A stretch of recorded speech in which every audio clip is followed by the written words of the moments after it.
Labour's 2030 net zero plans could cost the taxpayer a whopping £116 billion.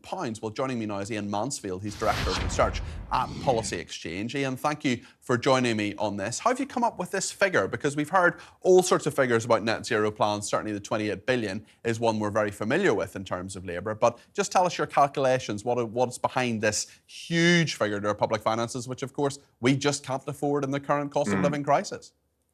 Absolutely, Peter. So essentially, we've worked with Aurora Energy Services to do some very detailed economic modelling. It takes a real bottom-up approach, looking at all the different projects you'd need, how many wind farms, how many solar plants, all of the rest of it, and builds that into an overall figure up over the next years.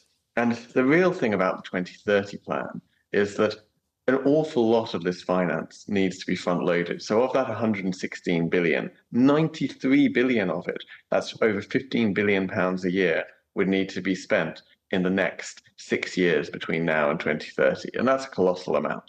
So that's when you say front-loaded, you mean at the start, the outlay, essentially, before you get any benefit, before this would go on and so on.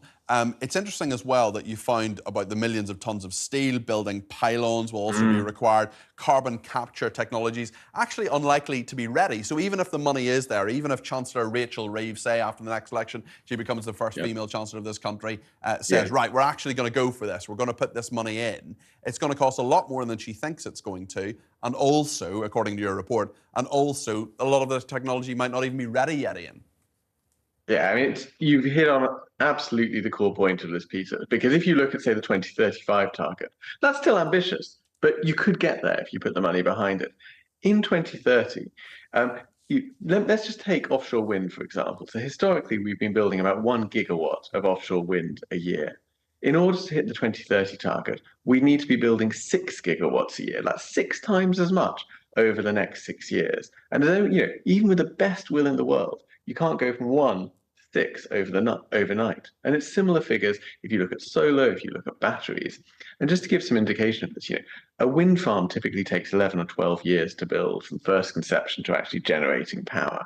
How can you get those online in just before 2030? And of course, things like more nuclear are completely out. And that's actually a real danger.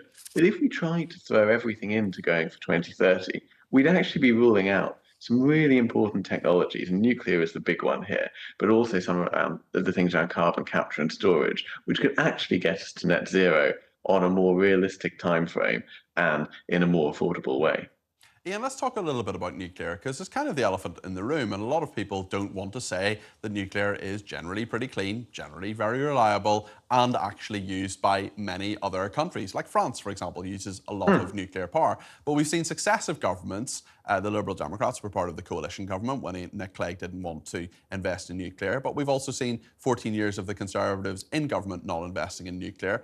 In terms of what Labour would want to do in nuclear, that's, I think, slightly unclear as well. But really, it makes perfect sense to invest in nuclear, doesn't it? Absolutely. So, key recommendation in our report that we should go ahead with both mainstream nuclear and also SMRs, sort of small modular reactors.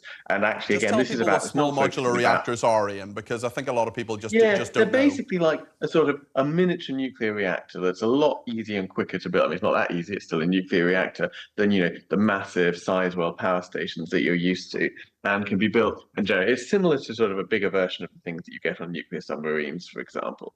And actually, this is what we're saying. We should be focused on getting to net zero by 2050, the overall trajectory, and not rushing it for an unrealistic target in 2030. The thing about nuclear and renewables is essentially they're two sides of the coin. So renewables, solar and wind, they're brilliant at giving you very cheap electricity. But obviously we know the sun doesn't always shine, the wind doesn't always blow. And so you've also got to have this base load. And that comes from nuclear. It can also come from residual gas. And actually most models say you still always will need a tiny bit of gas in the system, compensated for by carbon capture and storage, just if you get a 1 week period in winter where you get barely any wind. So you'll still need that there as a backup. And actually, we can do great stuff on decarbonising the grid. And demand is going to rise as we all start buying electric cars and heat pumps and whatnot.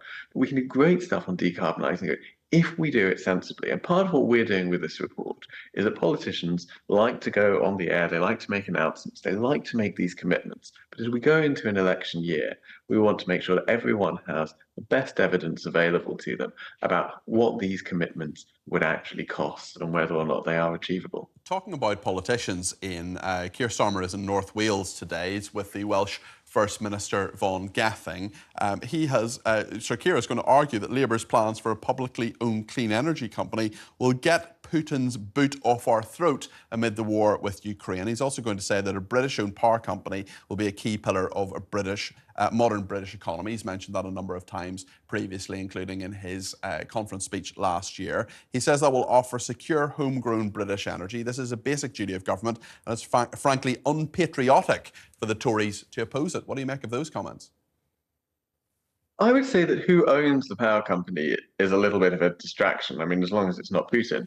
I mean, we can have it owned by the state or we can have it owned by a private company. What actually will make us energy sufficient isn't whose name is on the top of the notepaper, but it's how many wind farms do we have? How much battery storage do we have? Do we have nuclear plants up and generating? Do we have supplies of gas waiting there in winter so that we have those reserves that we can draw on?